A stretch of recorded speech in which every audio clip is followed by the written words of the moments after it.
அன்பார்ந்த ஏஐ சொந்தங்களுக்கு வணக்கம் கூறி இன்று உலக அரங்கத்தில் வெகுவாக பேசப்பட்டு வரும் ஒரு முக்கியமான விஷயங்களில் ஒன்றுதான் வேற்றுக்கிரகவாசிகள் பற்றிய சம்பவங்கள். அண்மை காலமாக இந்த சம்பவம் உலக அரங்கத்தில் அதிகம் பேசப்பட்டு வரும் ஒரு முக்கிய விடயமாக காணப்படுகிறது. அது ஏனென கேட்கின்றீர்களா?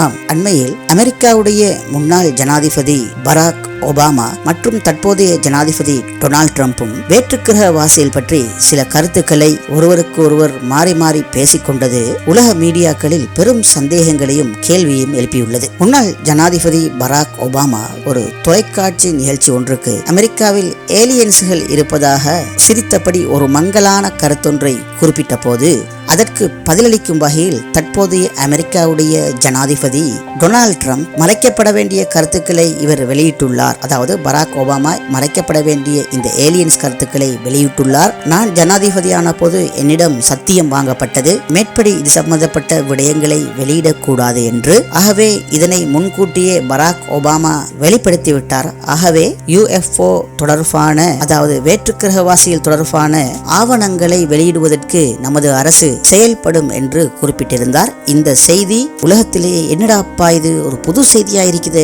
அமெரிக்காவுல ஏலியன்ஸ் இருக்கின்றாங்களா, அதாவது வேற்று கிரகங்கள்ல உள்ள மனிதர்கள் இருக்கின்றார்களா என்று ஊடகங்கள் எல்லாம் சலசலத்தது. அமெரிக்காவில ஒரு ஏரியா இருக்கிறது. அந்த ஏரியாவை சொல்றது ஏரியா 51, அதாவது ஏரியா பிரதேசம் 51 என்று அழைக்கப்படும் பிரதேசம் அமெரிக்காவுடைய நெவாடா பாலை நிலத்தில் மிக ரகசியமான அமெரிக்காவுடைய வான்படை மையம் என்று அழைக்கப்படும் தளம் ஒன்று இங்கே அமைக்கப்பட்டுள்ளது. இதில் பொதுமக்களுக்கு முழுமையாக நுழைவு தடை விதிக்கப்பட்ட ஒரு பிரதேசமாக, ஏரியாவாக காணப்படுகின்றது. இந்த பகுதிக்குள் அதிக கண்காணிப்பு கேமராக்கள், எச்சரிக்கை விடுக்கப்பட்ட பலகைகள் மற்றும் பாதுகாப்பு ரோந்துகள் இங்கே காணப்படக்கூடியதாக உள்ளது. இன்னொரு வகையில் சொன்னால் Google earth, Google street view போன்ற செயற்கைக்கோள் சம்பந்தப்பட்ட பொதுமக்கள் பாவிக்கும் மென்பொருள்களில் கூட இந்த ஏரியா 51 அதிகமான சந்தர்ப்பங்களில் மறைக்கப்பட்டே காண்பிக்கப்படுகின்றது. இந்த அளவு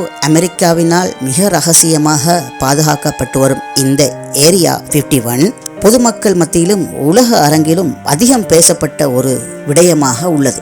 இந்த பிரதேசத்துக்கு சில விமானங்கள் அவ்வப்போது வந்து இறங்கி செல்வதாக தூரத்தே நின்று பார்த்த பொதுமக்கள் குறிப்பிட்டுள்ளார்கள். அதாவது U2, SR-71 போன்ற விமானங்கள் இந்த ஏரியா 51க்குள் தரையிறங்கி பின்னர் மீண்டும் கிளம்பி செல்கின்றது என்பது சம்பந்தமாக தகவல்களை வெளியிட்டுள்ளனர்.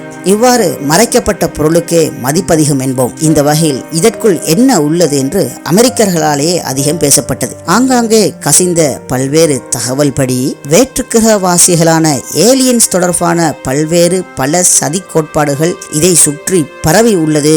அதாவது வேற்றுக்கிரகவாசிகளான ஏலியன்ஸ்களுடைய உடல்களும் மற்றும் உயிரோடு உள்ளவர்களும் இதற்குள் ஏதோ வகையில் ரகசியமாக வைக்கப்பட்டுள்ளார்கள். இவர்களை உலக ஆக்கிரமிப்புக்காக இறுதிக்கட்டத்தில் பயன்படுத்துவதே இந்த ஏரியா 51ல் நடத்தப்பட்டு வரும் சதி வலைகள் என்றெல்லாம் பேசப்படுகிறது. ஆனால் இவற்றுக்கான வெளிப்படையான எந்த ஒரு ஆதாரமும் இதுவரை முறையாக யாருக்கும் கிடைத்ததில்லை. அந்த ஏரியாவுக்குள் விமானங்கள் இறங்குகிறது, பின்னர் வெளியேறுகிறது. இது மாத்திரமே மக்களுக்கு வெளிப்படையாக தெரிந்த ஒரு தகவல்.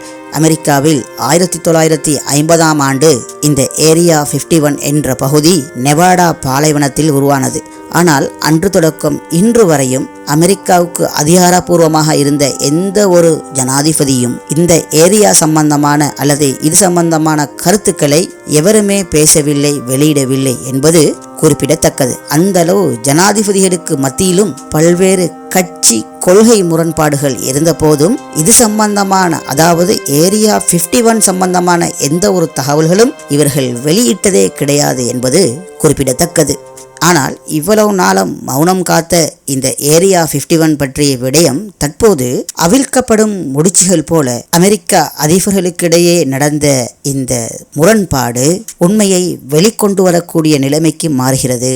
சரி, உண்மையிலே வேற்றுக்கிரகவாசிகள் இருக்கின்றார்களா என்று பார்த்தால், விரிந்து கிடக்கின்ற இந்த பிரபஞ்சத்தில் நாம் வாழும் பூமி எப்படிப்பட்டது என்றால் மண் துளியின் பருமன் அளவு கூட ஒப்பிட முடியாது. அதாவது புரியும்படி சொன்னால், பரந்துள்ள இந்த விண்வெளியில் நாம் வாழும் கிரகம், அதாவது பூமிகள் போல பல கோடி கிரகங்கள் விரிந்து வீசறி கிடக்கின்றது. உங்களுக்கு இன்னும் நெருக்கமாக குறிப்பிட்டால், இந்த விரிந்து கிடக்கின்ற இந்த விண்வெளி, அதாவது பிரபஞ்சத்தில் எத்தனை கோள்கள், அதாவது பூமி போல எத்தனை பந்துகள் என்று எண்ண போனால் மனிதனால் கணக்கிடவே முடியாத அளவுக்கு மண் துளிகள் போல விரிந்து, அதாவது ஆரம்பமும் இல்லை முடிவும் தெரியாது என்ற வகையில் சிதறி கிடக்கின்றது இந்த கிரகங்கள், அதாவது கோள்களும் சூரியன்களும் ஆகும். சூரியனுக்கு புவியியல் ரீதியாக இன்னொரு பெயர் நட்சத்திரம். அதாவது சுயமாக ஒளியை விடக்கூடிய ஒவ்வொரு சூரியன்களும் நட்சத்திரங்களாகும். நட்சத்திரங்கள் எல்லாம் சூரியனாகும். இரவு வானில் நீங்கள் சாதாரணமாக பார்க்கும் போது கோடான கோடி நட்சத்திரங்கள் விரிந்து விசிறி கிடக்கின்றது.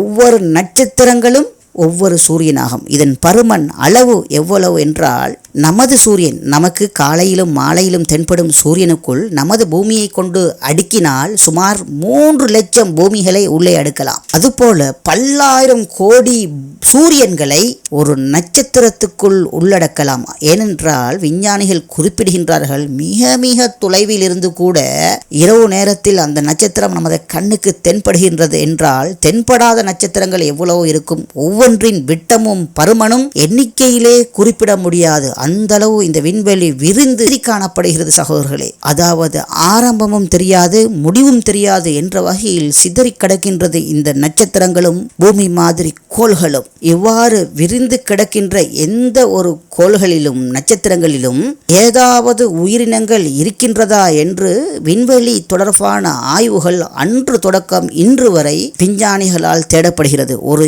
எறும்பாவது அல்லது ஒரு சின்ன பாக்டீரியாவது இருக்க வேண்டுமே என்று ஏங்கியவர்களாக விஞ்ஞானிகள் தேடல் செய்கின்றார்கள். அதாவது விரிந்து கிடக்கும் இத்தனை கிரகங்கள் நட்சத்திரங்களில் பூமியில் மாத்திரம் தானா இந்த உயிர்கள் வாழ்கின்றது? அப்படி என்றால் நாங்கள் அது ஒரு வீண் விரயமே, தனிமைப்பட்ட ஒரு சமூகம் தானே இந்த மனிதனும் இங்கு உள்ள உயிர்களும் என்று விஞ்ஞானிகள் ஆதங்கத்தோடு இந்த விண்வெளியில் தேடல் செய்கின்றார்கள் இந்த விண்வெளி ஆய்வாளர்கள். இந்த வகையில் இந்த ஆய்வாளர்கள் 1970ஆம் ஆண்டு ஒரு துணிச்சலான காரியத்தை செய்தது. அதாவது Voyager 1 மற்றும் Voyager 2 என்ற விண்கலங்களில், அதாவது மனிதர்கள் இல்லாது பயணிக்கக்கூடிய விண்வெளி இயந்திரத்தில், இது சூரிய ஒளியை பயன்படுத்தி விண்வெளியில் பறந்து செல்லக்கூடியது. இவற்றில் என்ன செய்கின்றார்கள் என்றால், தங்க தட்டுக்கள் வைக்கப்பட்டு இந்த பூமியில் உள்ள அனைத்து மொழிகளிலும், ஏன் தமிழிலும் கூட காந்த முறையில் ஒளி அலைகளை பதியவிட்டு, அதாவது அந்த ஒளி அலையில் பூமியின் முகவரி,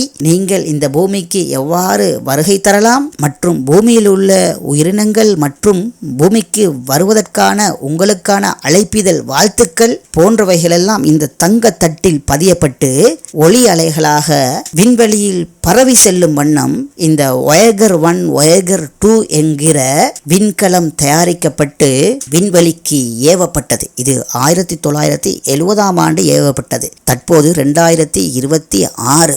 இந்த Voyager 1 Voyager 2 தற்போது நமது சூரிய குடும்பத்தை தாண்டி, அதாவது பூமியிலிருந்து 8 கோள்களை தாண்டி விண்வெளியின் மிக ஆழத்தில் பயணித்துக் கொண்டு தனது காந்த ஒளி அலைகள் மூலம் வாழ்த்துக்களையும் பூமியின் முகவரிகளையும் பரவ செய்து கொண்டே இருக்கின்றது இந்த 2 விண்கலங்களும். இதன் முக்கிய நோக்கம், ஏறு கோள்களில் உள்ள எவராவது இதை கண்டு அல்லது கண்டெடுத்தால் நமது பூமியுடன் தொடர்பு கொள்வார்கள், தொடர்பை ஏற்படுத்துவார்கள் என்ற ஒரு நம்பிக்கையில் தான் பல கோடி டாலர்கள் செலவழிக்கப்பட்டு விண்வெளியில் இது ஏவப்பட்டது. ஆனால் இதுவரை ஒரு மர்மமான ஒரு சிக்னல் மாத்திரமே அந்த Voyager 2வுக்கு பதிவு செய்யப்பட்டு Voyager 2வுக்கு கிடைத்ததாக தகவல்கள் வெளியாகியுள்ளது.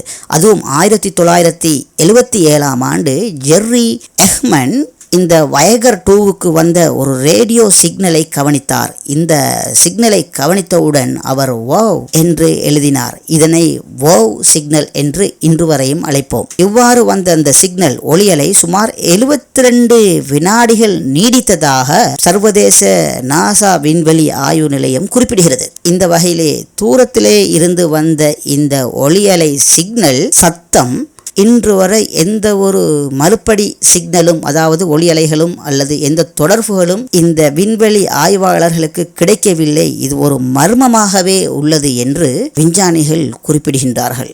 ஆகவே இது ஒரு வேற்று கிரகவாசிகளிடமிருந்து வந்ததா அல்லது ஒரு இயற்கையான நிகழ்வா என்பது இன்றும் ஒரு விவாதத்தில் உள்ள ஒரு விஷயமாகும். இவ்வாறு இருக்க விஞ்ஞானிகளின் கவனம் இந்த பூமிக்கு அருகாமையில் உள்ள 8 கோள்களின் மீதும் அந்த கோள்களுக்கு காணப்படும் உபக்கோள்களின் மீதும் ஒரு பார்வை திரும்புகிறது. அதாவது நமது விண்வெளி செயற்கைக்கோள் மற்றும் விண்வெளி தொலைநோக்கிகள் மூலம் தெளிவாக அவதானிக்கக்கூடிய கோள்கள் மற்றும் கோள்களுடைய உபக்கோள்கள் இவற்றிலாவது பூமியினுடைய தன்மை இருக்கின்றதா, அதாவது பூமி போல் வளிமண்டலம் இருக்கின்றதா, பூமி போல் நீர் இருக்கின்றதா, பூமி போல் ஏதாவது பாக்டீரியாக்கள் உயிரினங்கள் இருக்கின்றதா என்பது சம்பந்தமாக ஆய்வுகளை திசை திருப்பினர். இந்த வகையிலே மனிதன் இதுவரை பூமிக்கு அண்மையில் உள்ள பூமியின் உபக்கோளான சந்திரனில் மாத்திரமே தனது காலடியை வைத்துள்ளான். வேறு எந்த கோள்களிலும் மனிதன் நேரடியாக காலடி வைத்ததே கிடையாது.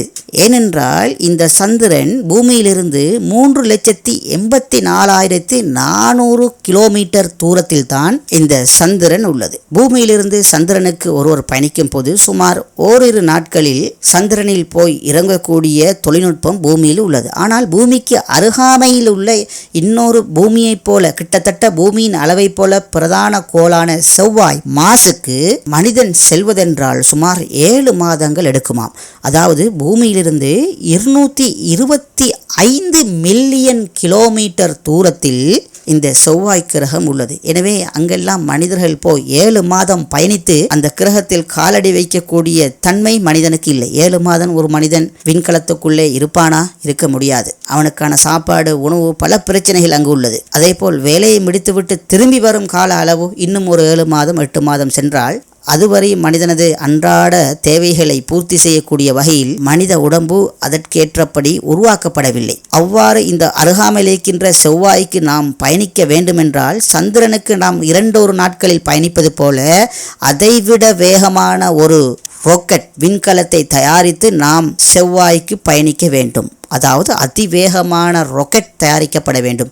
ஆனால் இதுவரையும் அவ்வாறான ஒரு விண்கலம் பூமியில் தயாரிக்கப்படவில்லை. 1-2 நாட்களுக்குள் செவ்வாய் கிரகத்தை அடையக்கூடிய விண்கலங்கள் பூமியில் இதுவரை கண்டுபிடிக்கப்படவில்லை, உருவாக்கப்படவில்லை என்றே குறிப்பிடலாம். ஆகவே இந்த அருகாமையில் உள்ள செவ்வாய் கிரகத்துக்கு மனிதன் இதுவரையும் சென்றதில்லை. விண்கலத்தை, செயற்கைக்கோளினை ஏவி இந்த அருகாமையில் உள்ள செவ்வாய் மார்ஸ் என்கிற கிரகத்தை மனிதன் ஆராய்ந்து வருகின்றான். அண்மையில் கூட ரோவர் போன்ற ரோபோக்களை விண்கலத்தில் ஏற்றி பல மாதங்கள் பயணித்து செவ்வாயில் வெற்றிகரமாக இறக்கி தற்போது இந்த செவ்வாயில் மனிதன் ஆய்வுகளை மேற்கொண்டு வருகின்றான். அங்கே நீர் ஓடியதற்கான சில அறிகுறிகள் இருக்கின்றதே தவிர இதுவரையும் நீர் நிலத்திலோ அல்லது ஒரு ஆறாகவோ நதியாகவோ காணப்பட்டதற்கான எந்த ஒரு புகைப்படத்தையும் அந்த ரோவர் பூமிக்கு புகைப்படம் எடுத்து அனுப்பவில்லை. ஒரு சிறிய எறும்பு கூட அல்லது சிறிய ஒரு மரம் கூட செவ்வாய் கிரகத்தில் இருக்கவில்லை. ஆனால் ஆய்வுகளின்படி ஆரம்ப காலத்தில், மனிதன் தோன்றாத காலத்தில் இந்த செவ்வாய் கிரகத்தில் நதிகளும் தாவரங்களும் காணப்பட்டிருக்க வேண்டும் என்று விஞ்ஞானிகள் ஒரு ஏகோபித்த கருத்தை குறிப்பிடுகின்றனர். இவ்வாறு இருக்கையில் இந்த பூமியைப் போல வேறு ஏதாவது கோள்கள் இருக்கின்றதா என்று பார்க்கும்போது நமது ஞாயிற்று தொகுதியில், அதாவது சூரியனும் 8 கோள்களில் மிகப்பெரிய கோளான, பூமி மாதிரி 10 மடங்கு பெரிய கோளான வியாழன் கிரகம் அல்ல, வியாழன் கிரகத்துடைய சந்திரனில் உயிரினங்கள் ஏதாவது இருக்கலாம் என்ற சந்தேகம் விஞ்ஞானிகளுக்கு எழுந்துவிட்டது. அது எப்படி இந்த சந்தேகம் வந்தது என்றால், விண்வெளியில் காணப்படும் மிகப்பெரிய தொழில்நுட்பம் வாய்ந்த தொலைநோக்கி டெலஸ்கோப்பான கெப்லர் மற்றும் ஜேம்ஸ் வெப் தொலைநோக்கிகள் சில படங்களை எடுத்து காண்பிக்கின்றது. இதனைத் தொடர்ந்து விஞ்ஞானிகள் நாம் மிக தொலைதூரத்தில் உயிர்கள் இருக்கின்றதா என்று தேடுவதை விட நமது சூரிய குடும்பம், அதாவது சூரியனும் நமது 8 கோள்களுக்கும் உள்ளேயே ஒரு இடத்தில் உயிர்கள் வாழ்கின்றது என்ற ஒரு முடிவுக்கு தள்ளப்பட்டது போல மிக விரைவாக செயற்பட்டு வியாழன் கிரகத்தின் சந்திரன் ஒன்றுக்கு, அதாவது வியாழன் கிரகத்தில் சுமார் இதுவரை 67 சந்திரன்கள் உள்ளதாக கண்டுபிடிக்கப்பட்டுள்ளது.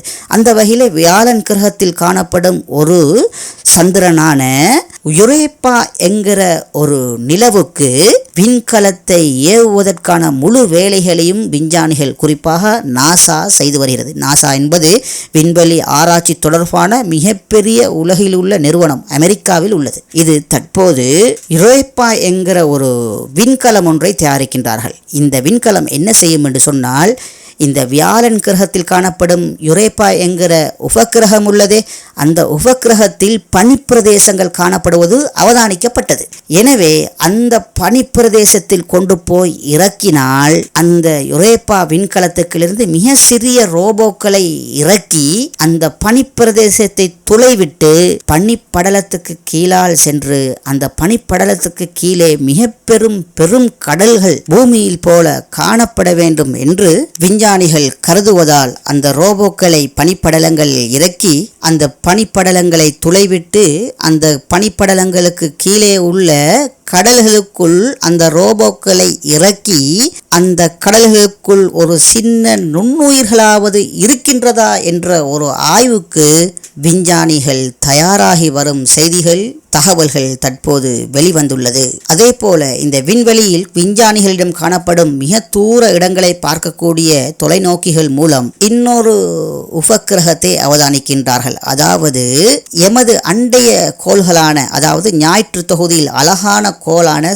சனிக்கிரகத்தில், இந்த சனிக்கிரகம் தான் நமது ஞாயிற்று தொகுதியில் இரண்டாவது பெரிய கோள், பூமி போல 9 மடங்கு பெரியது. இதற்கு சுமார் 63 உபக்கோள்கள் இருப்பதாக கண்டுபிடிக்கப்பட்டுள்ளது. இந்த வகையில விஞ்ஞானிகள் தொலைநோக்கி மூலம் பார்க்கும்போது இந்த சனிக்கிரகத்தின் உபக்கிரகத்தில் ஒன்றான என்சலாடஸ் என பெயர் வழங்கப்பட்ட கிரகத்தில், அதாவது உபக்கிரகத்தில் ஒரு மர்மமான உலகம் இருப்பது போல அவர்களுக்கு தோன்றியுள்ளது. இதனால் 2005ஆம் ஆண்டே விரைவாக தயாரிக்கப்பட்ட ஒரு விண்கலம் மூலம் இந்த என்சலாடஸ் என்ற உபக்கிரகத்தை ஆய்வு செய்வதற்காக கெசினி என்கிற விண்கலம் அனுப்பப்படுகிறது.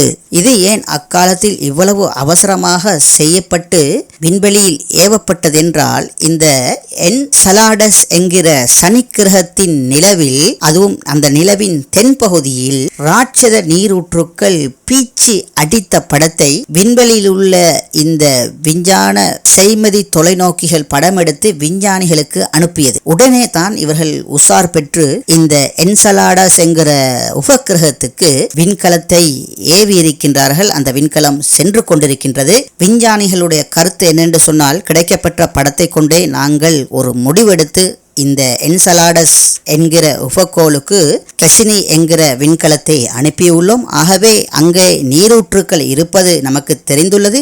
ஆகவே நீரூற்றுக்கள், குளிர்ந்த நீரூற்றுக்கு கீழே வெப்பமான நீரூற்றுக்கள் இருக்கலாம். அந்த வெப்பமான நீரூற்றுக்களை சுற்றி பூமியில் போல உயிரினங்கள் வாழலாம். அதாவது பூமியில் உங்களுக்கு தெரியும், கடலுக்கு அடியில் வெப்பமான நீரூற்றுக்கள் காணப்படுகின்றது. அந்த வெப்பமான நீரூற்றை சுற்றி அந்த வெப்பத்துக்கு இசைவான உயிரினங்கள் பூமியில் கண்டுபிடிக்கப்பட்டது. ஆகவே குளிரான இந்த என்சலாடஸ் என்கிற உபக்கிரகத்தில் வெப்பமான நீரூற்றுக்கள் இருக்க வேண்டும், அதனை சுற்றி நுண்ணங்கிகளாவது வாழ வேண்டும் என்பதை ஆய்வு செய்வதற்காக இந்த விண்கலம் ஏவப்பட்டுள்ளது என்று விஞ்ஞானிகள் குறிப்பிடுகின்றார்கள். அதே போல் சனிக்கிரகத்தில் டைட்டன் என்கிற ஒரு உபக்கிரகம் உண்டு. அந்த உபக்கிரகத்திற்குள்ளும் உயிரினங்கள் வாழலாம் என்று விஞ்ஞானிகள் யூகித்ததை அடுத்து தற்போது அந்த டைட்டன் உபக்கிரகத்துக்கு செல்லக்கூடிய ரோபோக்கள் பூமியில் தயாராகி வருகின்றது என்ற செய்தியும் தற்போது கிடைக்க வந்துள்ளது. இந்த வகையில் டைட்டனில் ஒரு தடிப்பமான பூமியை போல ஒரு வளிமண்டலம் கண்டறியப்பட்டுள்ளது. இங்கே பூமியை போல் நீரூற்றுக்கள், ஏரிகள், நீர்வீழ்ச்சிகள் காணப்பட்டாலும் அது நீரால் அல்லாமல் மித்தேன் போன்ற வாயுக்களால் ஆன ஏரிகள், நீர்வீழ்ச்சிகளே காணப்படக்கூடிய வாய்ப்புகள் உள்ளது என்பது விஞ்ஞான ஆய்வுகளிலிருந்து, அதாவது தொலைதூர ஆய்வுகளிலிருந்து விஞ்ஞானிகள் கண்டுபிடித்துள்ளார்கள். ஆகவே அந்த பிரதேசத்தில், அதாவது டைட்டன் உபக்கிரகத்தில் பறந்து கொண்டே ஆய்வு செய்யக்கூடிய ட்ரோன் ரோபோக்களை விஞ்ஞானிகள் தயாரித்து வருகின்றார்கள். இதை 2028ஆம் ஆண்டுக்குள் இதை பூமியிலிருந்து ஏவுவதற்கான திட்டங்கள் விஞ்ஞானிகள் கைகளில் உள்ளது. இந்த வகையிலே சகோதரர்களே, விஞ்ஞானிகளால் சந்தேகிக்கப்படும் இடங்களில் மனிதனது விஞ்ஞான தொழில்நுட்பம் எட்டக்கூடிய செல்லக்கூடிய இடங்களுக்கு சில விண்கலங்கள் ரோபோக்கள் ஏவப்பட்டுள்ளது. குறிப்பாக அந்த வியாழனை நோக்கி, அதாவது வியாழனின் யுரேப்பா என்கிற உபகிரகத்தை நோக்கி 2024 ஏவப்பட்ட விண்கலம் 2030களில் சென்றடையலாம் என்று நம்பப்படுகிறது. அவ்வாறு சென்றடைந்தால் அங்குள்ள நிலவரம் புகைப்படங்கள் பூமியில் விஞ்ஞானிகளுக்கு கிடைக்கக்கூடிய வாய்ப்புகள் காணப்படும். அதுபோல சனி கிரகத்தில் உள்ள உபக்கோள்களுக்கு விஞ்ஞானிகளால் விண்கலங்கள் தயார் செய்யப்பட்டு வருகின்றது. அவையும் விரைவில் விண்வெளிக்கு ஏவப்பட்டு இந்த அண்ட சராசரத்தில் நமக்கு எட்டிய தூரத்திலாவது ஏதாவது ஒரு ஏலியன்ஸ்கள் உயிரினங்கள் இருக்கின்றதா என்று விஞ்ஞானிகள் தேடி பார்க்க மிகவும் ஆர்வமாக இருக்கின்றார்கள். இதுவரையும் விஞ்ஞானிகள் அனுப்பிய எந்த கருவிகளிலேயும் எதிராக ஹலோ என்கிற ஒரு சத்தம் கூட கிடைக்கவில்லையே என்ற கவலை விஞ்ஞானிகளை ஆழ்த்திக் கொண்டே இருக்கின்றது. நாம் இன்னும் இந்த பிரபஞ்சத்தில் தனித்து இருக்கின்றோமா?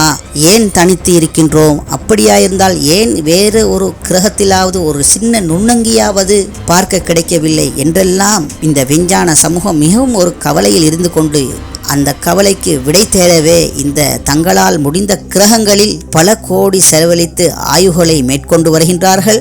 இதிலிருந்து நாம் தெரியக்கூடிய விஷயம் என்னென்று சொன்னால், ஏலியன்ஸ் அல்லது வேற்று கிரகவாசிகள் என்பது விஞ்ஞான ரீதியில் நவீன உலகில் ஒரு பொய்யான கதை என்று சொல்வதை விட இதுவரை கண்டுபிடிக்கப்படவில்லை என்பதே சமகால உண்மை என்பது நாம் புரிந்து கொள்ள வேண்டும். கதை புத்தகங்களையும் பத்திரிகைகளையும் சஞ்சிகைகளையும் மாணவர்களுக்கு சிறுவர்களுக்கு விற்பனை செய்வதற்காக வேற்று கிரகவாசிகள் பற்றி பொய்யான தகவல்களை வியாபார நோக்கில் சிலர் பரப்பி வருவது கவலைக்குரிய விடயமாக உள்ளது. ஆகவே எந்த விஷயத்தையும் தீர விசாரித்து அறிந்து கொள்வதே யதார்த்தமான வாழ்க்கைக்கு வெற்றி அளிக்கும் என்று குறிப்பிட்டு மீண்டும் ஒரு நல்லதொரு தகவலோடு சந்திப்போம். சரி நேயர்களே, எந்த ஒரு இடைஞ்சலும் இல்லாமல் உங்களது பணிகளை நீங்கள் செவ்வனே செய்து கொண்டு காதுகளால் உலக புதினங்களை அறிய வேண்டுமென்றால் எமது சேனலினை சப்ஸ்கிரைப் செய்து வைத்துக் கொள்ளுங்கள். என்றும் உங்கள் காதுகளுக்கு நம்பகமான செய்திகளை மாத்திரமே எட்டச் செய்வோம். இது AI24 யூடியூப் சேனல்.